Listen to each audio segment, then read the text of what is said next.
찬양받기 합당하신 주님께 영광의 박수를 올려드리겠습니다. 귀한 찬양 감사합니다. 오늘 많이 더우셨죠? 더울 때는 교회 오시면 됩니다. 옆에 분들에게 한번 이렇게 축복의 말씀을 해보실까요? 더울 때 교회 와서 예배함으로 이깁시다. 감사합니다. 좀 긴 문장인데 다 따라해 주셔서 감사합니다. 하나님을 예배함으로 우리 하나님이 주시는 은혜로 말미암아 이 무더운 여름 잘 이기시기를 축복합니다. 여러분, 일반적으로 어떤 새로운 출발이나 어떤 변화를 이끌어가는 방식들을 보면 보통은 이 사람을 바꾸거나 아니면 어떤 규정들을 바꾸면서 변화들을 그렇게 이끌어가는 부분들이 있습니다. 왜냐하면 지금까지와는 전혀 다른 방법으로 이 다른 상황들을 펼쳐나가야 되기 때문에 새로운 사람 그리고 새로운 방식들을 가지고 뭔가 일들을 만들어가는 것이죠.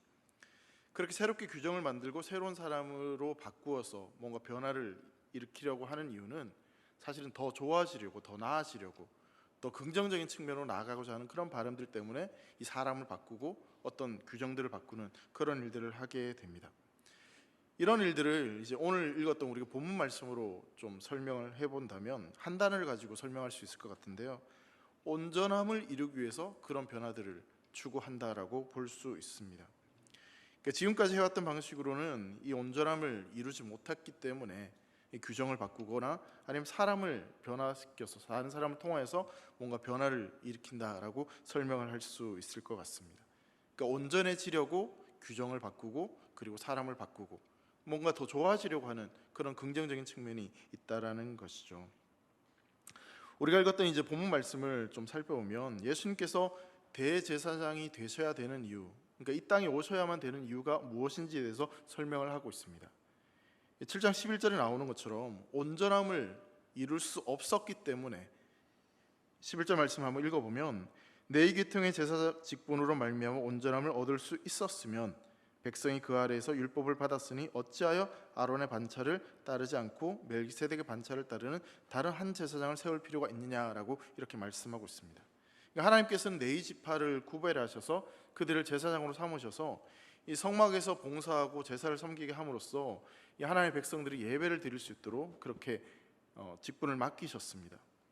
근데 네이 지파를 통해서 제사를 드리고 또 그 제사를 통해 속죄함을 받은 뒤에 또 범죄를 저지르게 되면 다시 또 제물을 잡아서 이 하나님 앞에 나와야 되고, 또 제사장도 이 사람에게 영원하지 않기 때문에 또 죽으면 또 바뀌고, 죄를 지으면 또 그렇게 제사를 드리고, 계속해서 그렇게 반복되는 제사들이 구약시대에 계속해서 있었습니다. 이 말은 뭐냐면 그 제사는 완전하지 않고 임시적이고 한계가 있었다는 것을 이야기하고 있는 것이죠. 한 번의 제사로 끝나는 것이 아니라 죄를 지으면 또 제사를 드려야 되고, 제사장이 계속 드리다가 그 제사장이 죽으면 또 다른 사람이 세워져서 제사를 드려야 되는, 계속해서 그런 일들이 반복된다라는 것이죠. 그렇게 불완전하고 완전하지 않았기 때문에 온전한 제사를 드릴 수 있는, 그 온전한 제사를 할 수 있는 제사장이 새롭게 세워질 필요가 있었다라는 것을 성경은 이야기하는 것입니다. 일반적으로 여러 문제들에 있어서도 그것을 좀 더 좋게 긍정적으로 변화를 시키기 위해서는 이 사람이 바뀌거나 규정을 바꾸는 그런 일들을 하게 됩니다. 하나님께서 이 제사와 관련된 제사에 관련된 온전함을 이루기 위해서 이 문제를 해결하는 방식도 이와 같았습니다. 11절에는 이 제사를 담당하는 사람을 바꾸어서, 그리고 12절에는 제사 직분이 바뀌어졌은즉 율법도 다시 바뀌어지리라라고 말씀하면서 사람도 바뀌고 규정도 바뀌어져야 된다라는 이야기를 하고 있습니다. 그러니까 하나님께서 제사 제도를 세우시고 또 제사장을 통해서 이 문제를 해결해 나가시는데, 이 두 가지 방식을 통해서 이 문제를 다시 새롭게 하시고 온전함을 이루어 가신다라고 성경 말하고 있는 것이죠. 어쩌면 우리가 일반적으로 세상 속에서 경험하는 그런 방식과 같은 방식으로 설명되어지고 있습니다. 자, 그러면 이 온전함이라고 하는 단어가 과연 어떤 의미의 단어인지를 한번 좀 생각해 봐야 될 것 같습니다. 이 온전함이라고 하는 단어는 어떤 계획한 바를 이루지 못하였을 때, 그때 온전함을 이루지 못하였다라고 이야기를 합니다. 예를 들면 이 단어는, 여러분, 어부가 그물을 가지고 바다로 나가서 고기를 잡으려 그물을 내렸습니다. 근데 문제는 뭐냐면 그 그물에 구멍이 숭숭숭숭 뚫려 있는 거죠. 자, 그러면 이 그물을 가지고 물고기를 잡을 수 있을까요? 없을까요? 뭐 던져봐야 알지 뭐 이렇게 얘기하시면 곤란하고요. 구멍이 뻥뻥 뚫려져 있기 때문에 제대로 잡을 수 없을 겁니다. 그러면 그 그물은 온전한 그물인가요? 온전하지 않은 그물인가요? 온전하지 못한 그물이겠죠. 그때 쓰는 단어가 바로 이런 단어입니다. 그물을 다 끼워서 고기를 잡을 때 그 구멍을 다 메워서 고기가 빠져나가지 않도록 그렇게 그물을 만들어 바다에 던지는 그 그물을 향해서 우리는 온전한 그물이다라고 이야기를 하죠. 그리고 아이가 태어났습니다. 그리고 이 아이가 자라나서 어른으로 장성해서 제대로 자라갈 때 그때 이제 온전해진다라는 표현을 하게 됩니다. 그러니까 어떤 목적했던 그것을 이루어 갈 때 원래 의도했던 그 상태로 완전히 도달하게 되었을 때 그때 바로 온전하게 되었다라고 이야기를 하는 거죠. 근데 성경은 온전하게 되지 못했다라고, 온전할 수 없었다라고 이야기를 하고 있습니다. 그렇기 때문에 지금 대제사장이신 예수님이 오셔야 된다라고 말씀을 하고 있죠. 여러분, 하나님께서 제사장을 세우시고 또 제사 제도를 우리에게 주신 이유가 어디에 있겠습니까? 그 목적은 우리가 온전해지도록 하기 위함이었습니다.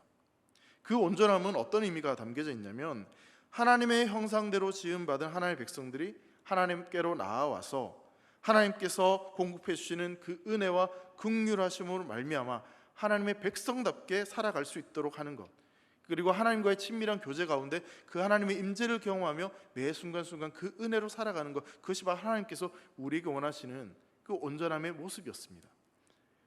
그렇게 되도록, 그렇게 우리가 살아가도록 제사 제도를 주셨고 제사장을 우리에게 역할을 주셨던 것이죠.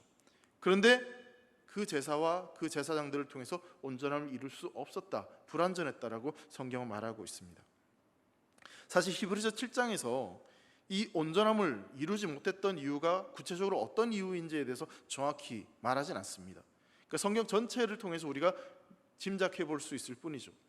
특별히 이 히브리서 말씀을 통해서 그 제사가 왜 온전하지 못했는지, 이 사람인 대제사장이 드렸던 그 제사가 왜 불완전했는지에 대해서 그 이유를 이렇게 설명을 하고 있는데, 이 8장부터 10장까지의 내용을 쭉 살펴보면 이 레위 계통의 제사장들이 드린 그 제사가 온전하지 못했던 이유를 한 단어로 설명을 하고 있습니다. 그 단어가 뭐냐면 바로 마음의 문제가 있었다라고 이야기를 하고 있는 거죠.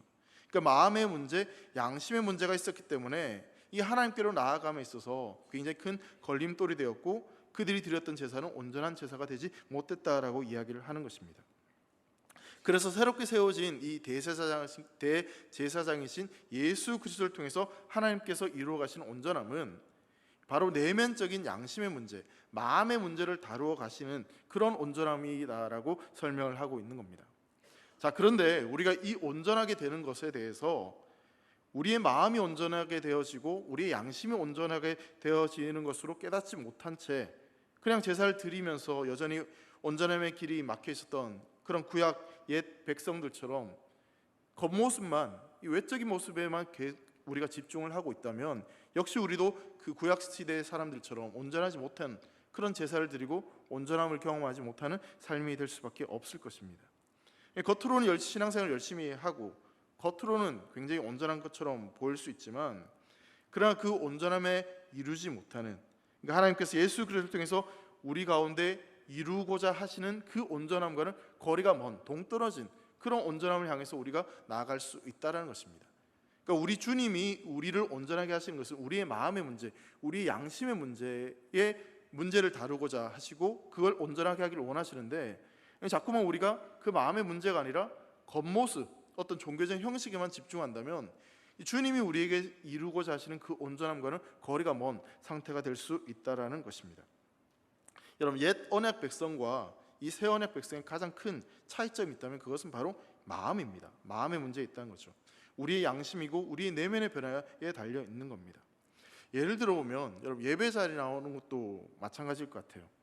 여러분, 옛 언약 백성으로 친다고 하면 그냥 몸이 이 자리에 와 있는 거죠. 마음은 딴 데가 있고. 근데 새 언약 백성으로서 우리가 하나님 앞에 나아온다, 가까이 나아간다는 것은 내 마음을 드리고 내 모든 것들을 다해서 예배 자리에 나온다는 것을 의미하는 겁니다. 여러분, 마음을 다해서 하나님을 섬기고 예배하는 것과 그냥 몸만 와서 예배 드리는 것은 굉장히 큰 차이가 있습니다. 때로는 우리 스스로 우리 자신을 속일 때가 있어요. 그냥 겉모습으로는 다 예배 참여하고 있는 것처럼 보이고 습관적으로 주일날 아니면 수요예배 예배 자리에 앉아 있습니다. 근데 곰곰이 우리 속마음을 들여다보면, 특별히 하나님께서 우리의 속마음을 다 아시기에 내가 어떤 마음으로 어떤 자세로 나와 있는지에 대해서 우린 점검해 볼 필요가 있다는 것입니다. 어떤 사람은 정말 간절하게 그 마음을 다해서 예배 자리에 나와 기도하고 또 찬양하고 그렇게 하나님의 임재를 기대하며 나아가는 사람이 있는가 하면, 그냥 입술로만 찬양을 하고 그 마음은 딴 데가 있는 그런 모습으로 우리가 나아올 수도 있다는 것입니다. 근데 겉으로 보면 그 사람은 온전한 신앙생활을 하는 것처럼 보이죠. 근데 문제는 뭐냐면, 마음과 중심을 보시는 하나님이 보시기에는 그 사람은 온전하지 못한 삶이다라는 것을 이야기하고 있는 겁니다. 여러분, 마음의 문제를 여러분 스스로 어떻게 해결하실 수 있으십니까? 마음을 내가 이렇게 붙잡으면, 마음을 이렇게 다잡으면, 그럼 그 마음대로, 그 마음이 내 마음대로 움직여질 수 있을까요? 사실은 이 마음의 문제들이, 이 양심의 문제가 우리 스스로 해결되지 않기 때문에 우리는 굉장히 큰 아픔과 또 갈등을 경험하게 됩니다. 우리가 새 언약 백성으로서 하나님의 자녀로 살아갈 때 있어서 우리가 가장 먼저 점검해야 될 것은 우리의 중심이 과연 하나님을 향해 있는지 아닌지에 대해서 점검해 볼 필요가 있습니다. 이 마음의 문제에 있어서만큼은 내위 제사장들 그리고 그들이 드린 제사를 통해서 어떻게 할 수 없었다. 그렇기 때문에 온전함이 이루지 못했고, 그 온전함을 이루기 위해서 대제사장으로 예수 그리스도께서 오셨다라고 히브리서는 지금 말씀하고 있는 것이죠. 여전히 제사를 드림에도 불구하고 죄책감이 있고, 제사를 드려도 여전히 죄의 문제 앞에서 고통을 당하고 자유롭지 못한 그런 마음의 문제를 해결하기 위해서, 그것을 완전히 새롭게 하시기 위해서 하나님께서 취하신 방식이 바로 11절 12절의 연속에서 나오는 것처럼 사람을 바꾸고 그리고 그 규정을 바꾸어 버리는 것입니다. 18절에도 동일하게 이렇게 말씀합니다. 전에 있던 계명은 연약하고 무익함으로 폐하고, 이렇게 말씀하고 있어요. 이 새로운 율법, 새로운 규정, 새로운 사람을 통해서 이 마음의 온전함, 온전한 삶으로 우리를 인도하 나가신다라고 말씀합니다. 여러분, 우리의 마음을 바꾸고 우리를 온전하게 하신다는 것은요, 그냥 사소하게 작은 것 하나 두 개 바꾸는 정도가 아니었습니다. 여러분, 우리가 살아가는 사회에서도 어떤 그 문제가 생겼을 때 그 문제를 해결하는 방식, 그리고 그 문제에 있어서 어떤 변화를 일으키는 방식들을 보면, 그 문제가 그리 크지 않으면 약간의 규정을 수정하고, 그리고 사람을 바꾸어도 가장 위에 있는 어떤 리더 한 사람을 바꾸고, 그리고 나서 그 다음에 있었던 사람을 올려서 약간의 변화들을 추구하는 부분들이 있습니다.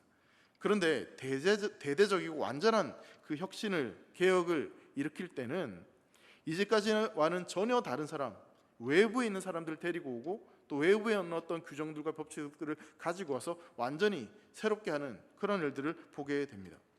기업에 있어서도 마찬가지로 어떤 새로운 변화를 추구할 때, 약간의 어떤 변화를 추구할 때는 그 기업 안에 어떤 참신한 인물을 세워서 그 기업의 어떤 변화를 이끌어 가기도 하지만, 근데 완전히 그 기업 자체를 송두리째 변화시키기 위해서는 외부에서 사람을 수혈해서 새롭게 뭔가 일들을 이루어 나가는 것들을 보게 되는 것이죠. 여러분, 하나님께서도 마찬가지셨습니다. 이 제사로 인해서 온전함이 이루지 못했기 때문에 그 문제를 해결하기 위해서 하나님께서 선택하신 방법은 또 다른 어떤 사람을 통해서가 아니라 하나님의 아들이신 예수 그리스도를 통해서 완전히 새롭게 대대적인 개혁을 이루어 가시는 것이죠. 13절부터 15절까지 말씀을 쭉 한번 보시면, 제가 한번 읽겠습니다. 여러분, 눈으로 한번 따라오시기 바랍니다. 이것은 한 사람도 제단을 받들지 않는 다른 지파에 속한 자를 가리켜 말한 것이라. 우리 주께서는 유다로부터 나신 것이 분명하도다. 이 지파에는 모세가 제사장들에 관하여 말한 것이 하나도 없고 멜기세덱과 같은 별다른 한 제사장이 일어난 것을 보니 더욱 분명하도다.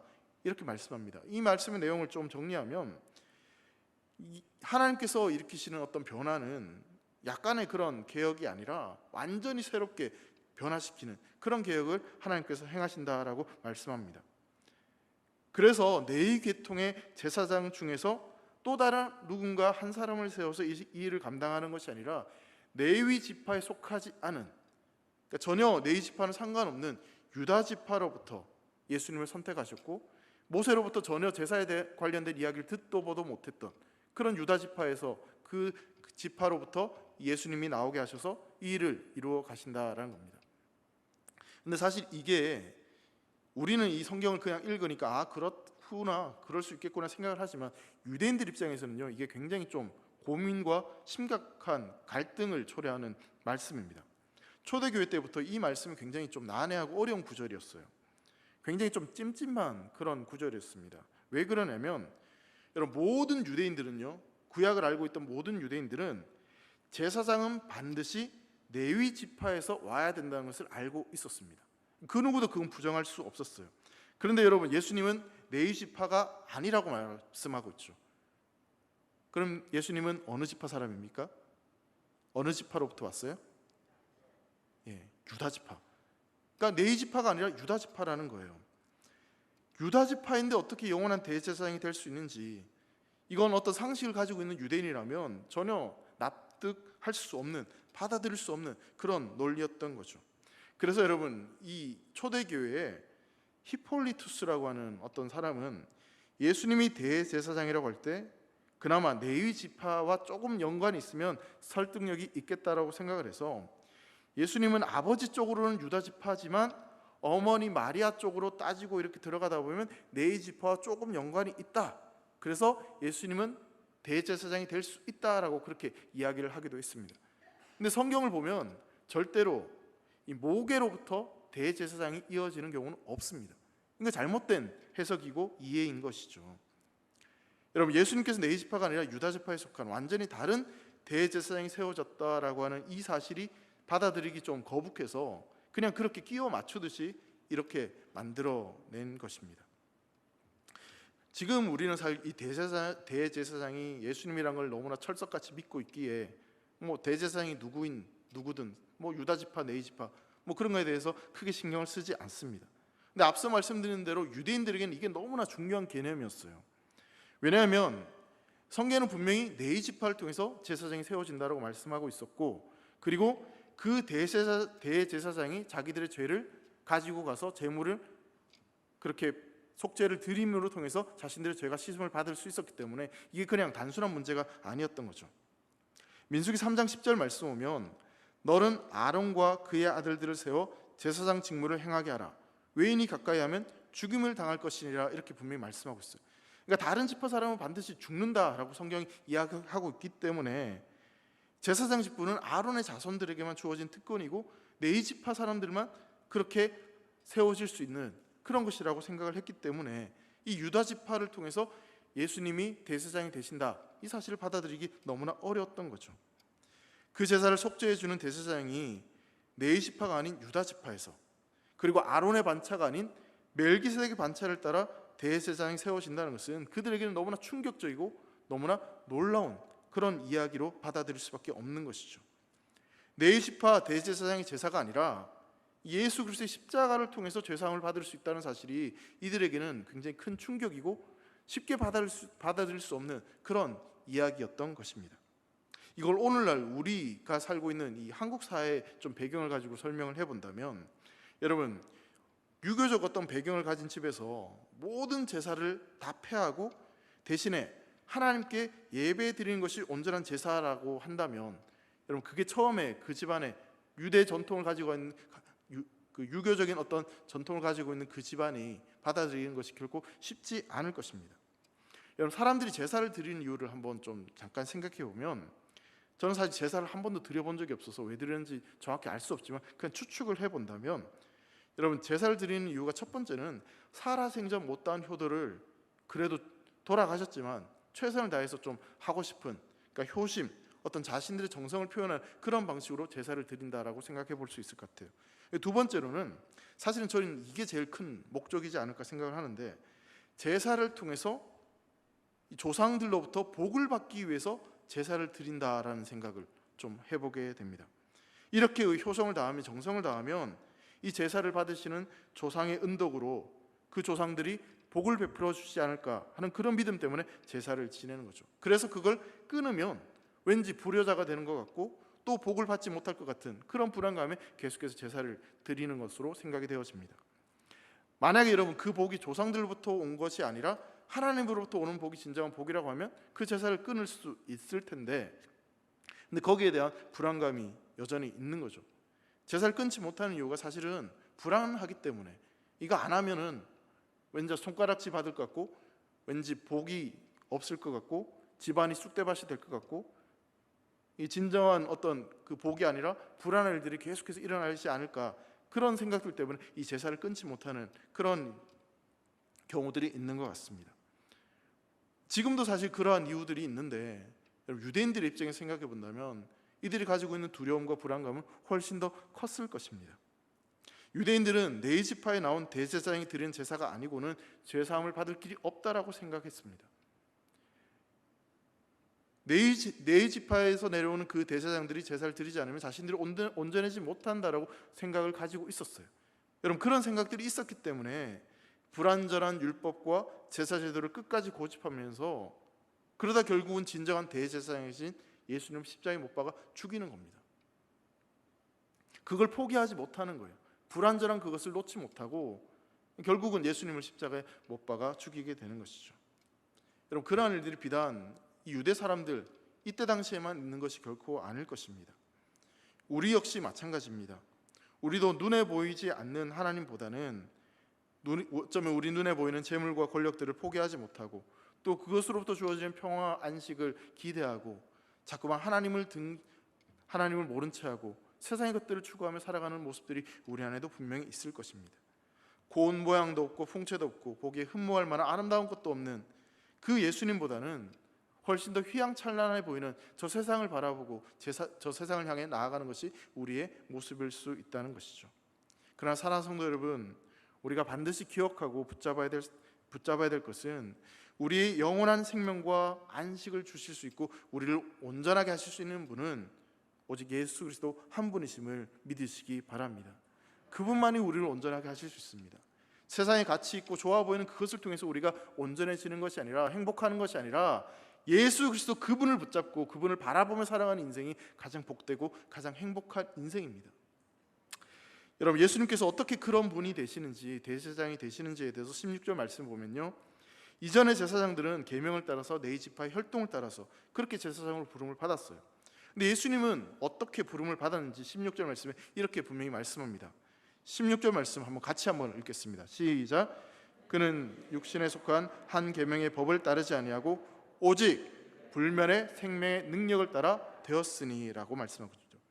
오직 불멸의 생명의 능력을 따라서 하나님의 부름을 받아서 십자가에 죽으시면 끝이 아니라 부활하시고 그 부활을 일으키시는 하나님의 어떤 신적인 능력을 통하여서, 그래서 예수님이 대제사장이 되셨다라고 성경은 말하고 있습니다. 육체적인 어떤 계보를 따라서 된 것이 아니라 오직 불멸의 생명의 능력을 통해서 예수님은 대제사장이 되어주셨다라고 말씀하고 있는 것이죠. 여러분, 네 지파 제사장들은요, 유한한 존재로서 죽게 되면 그 사역이 다 끝이 납니다. 그리고 그 네 지파 사람들도 여전히 사람이기에 죄가 있습니다. 죄를 짓습니다. 근데 예수 그리스도는 영원한 우리의 대제사장이 되어주시고 생명의 그 불멸의 능력으로 우리에게 대제사장이 되어주셨기에 그분을 통해서 우리는 영원한 생명을 경험하게 되는 것이죠. 여러분, 요즘 군 복무 기간이 욕하는 거 아니에요. 18개월이라고 합니다. 저는 26개월 그래도 군 복무를 했습니다. 사실 저보다 더 오래 군 복무를 하신 분들이 계실 텐데 예전에 비하면 굉장히 군 복무 기간이 좀 짧아진 것 같아요. 자녀를 군대에 보내신 분들한테 참 죄송한 이야기지만 요즘 짧아도 너무 짧습니다. 군대에 이제 계신 분들하고 좀 이야기를 하고 이렇게 하다 보면 군 복무 기간이 너무 단축되다 보니까 이 제대할 쯤 되면 군인이 된 것처럼 보여지는데 이제 집에 간다, 그런 이야기를 하시더라고요. 군인다워지고 좀 익숙해지고 뭔가 군인다워지는 그런 늠름한 모습이 이제 한 어느 정도 느지막이 나타나서, 근데 그때 되면 이제 집에 가는 그런 일들이 있는 거죠. 여러분, 대제사장들 한번 생각해 보시죠. 대제사장의 경우에도 어느 정도 식책이 익숙해지거나 아니면 어느 정도 이제 할 만을 할 때쯤 되면 이제 나이가 들어서 점점 힘이 없어지고 쇠약해지고 아니면 죽어서 또 다른 사람이 세워져야 되고, 그런 일들이 계속해서 반복되는 일들. 근데 여러분, 영원한 대제사장이라고 하시는 그 예수님은 그렇게 반복해서 하는 것이 아니라 한 번에, 그리고 영원한 생명을 가지고 계시기 때문에 그런 걱정을 할 필요가 전혀 없다라는 것입니다. 그리고 17절 말씀 보시면요, 예수님께서는 영원한 멜기세덱의 반차를 따르는 대제사장이다라고 말씀을 하고 있습니다. 15절에 보면 멜기세덱과 같은 별다른 제사장이다라고 그런 표현을 또 하기도 합니다. 멜기세덱이 있었고 그 위에 멜기세덱의 반차를 따라서 제사장들이 이어지고 존재했고, 그리고 어느 시점에 그 반차를 따라서 예수님께서 오셔서 멜기세덱의 반차를 따른 대제사장이 되었다. 여러분, 이 말을 지금 하고 있는 것이 아니라 별다른 제사장이다라고 히브리서는 분명히 말하고 있습니다. 그래서 이 부분이 굉장히 중요한 부분입니다. 여러분, 우리가 읽었던 본문 앞에 7장 내용을 좀 살펴보면 멜기세덱이 네 지파에 속하지 않았지만 아브라함보다 더 우월했음에 대해서 두 가지를 들어서 설명을 합니다. 첫 번째는 이 창세기 14장을 근거로 해가지고 11조를 아브라함부터 받았다라는 것을 이야기합니다. 그 두 번째는 이 멜기세덱이 아브라함에게 복을 주었다라는 표현을 하고 있습니다. 이 두 가지 이유 때문에 멜기세덱이 아브라함보다 더 우월했다라고 성경은 이야기하는 것이죠. 자, 그리고 멜기세덱이 아브라함보다 더 우월했다고 하는 것은 자동적으로 어떻게 이어지냐면 아브라함의 후손인 네 지파보다 멜기세덱이 더 우월했다라는 것을 이야기하고 있는 겁니다. 그리고 사실 아브라함이 멜기세덱을 만났을 때는 이 네 지파가 태어나기도 이전이었습니다. 멜기세덱은 네 지파에 속하지 않았지만 이 네 지파보다 더 우월했습니다. 그리고 이 멜기세덱은 예수 그리스도를 예언한 상징적인 존재로 등장하고 있습니다.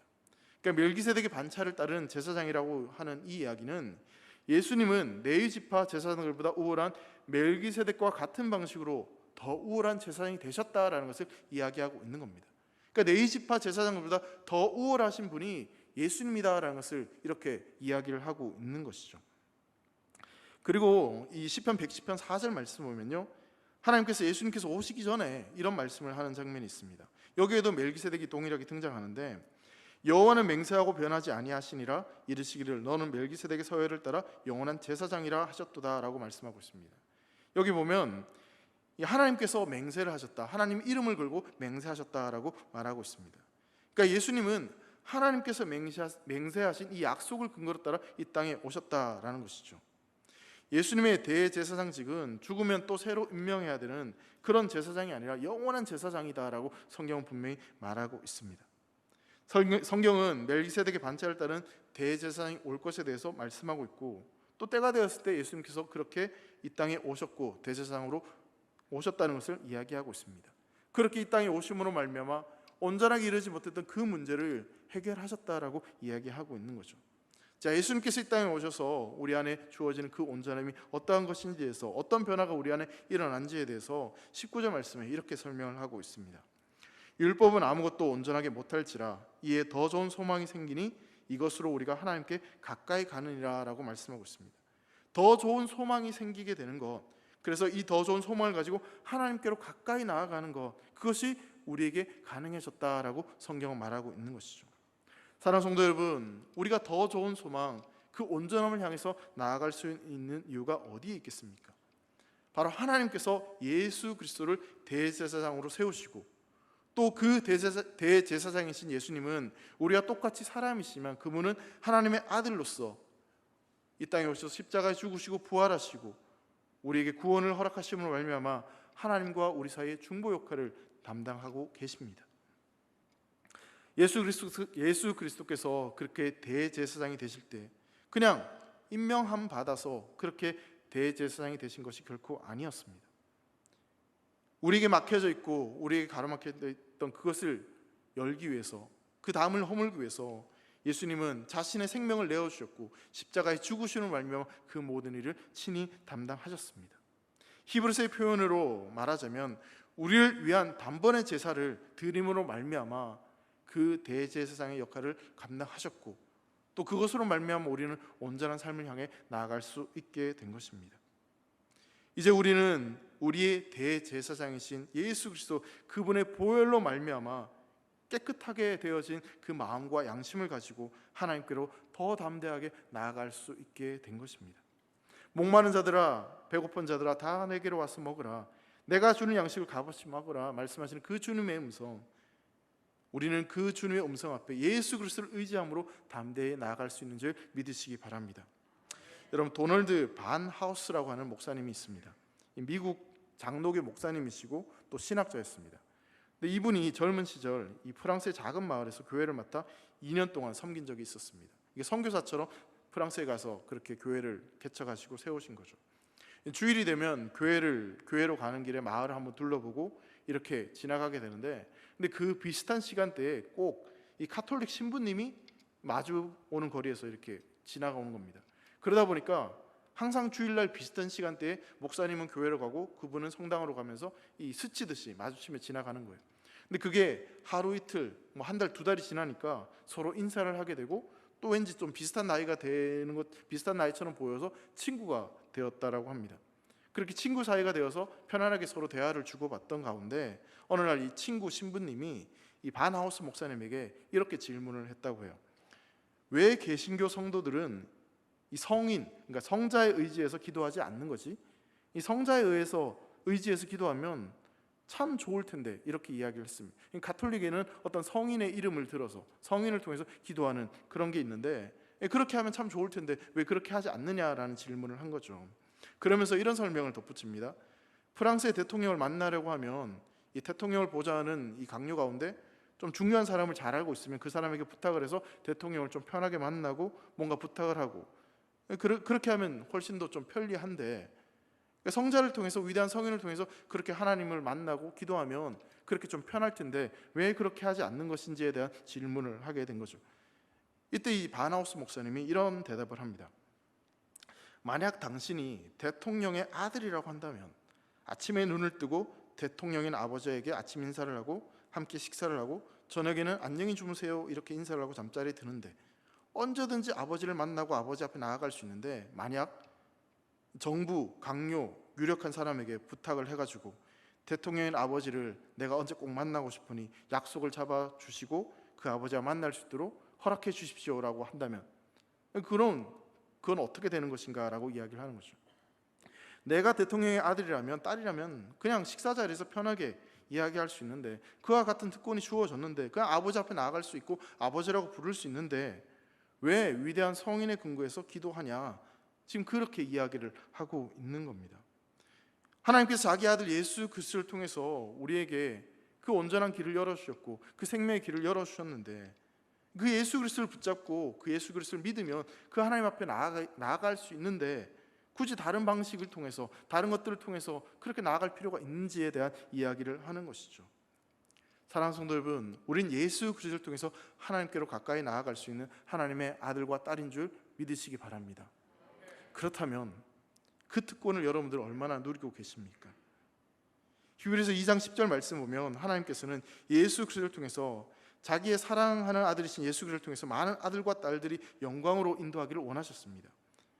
2장 10절 말씀 보면 그러므로 만물이 그를 위하고 또한 그로 말미암은 이가 많은 아들을 이끌어 영광에 들어가게 하시는 일에 그들의 구원의 창시자를 고난을 통하여 온전하게 하심이 합당하도다라고 말씀하고 있습니다.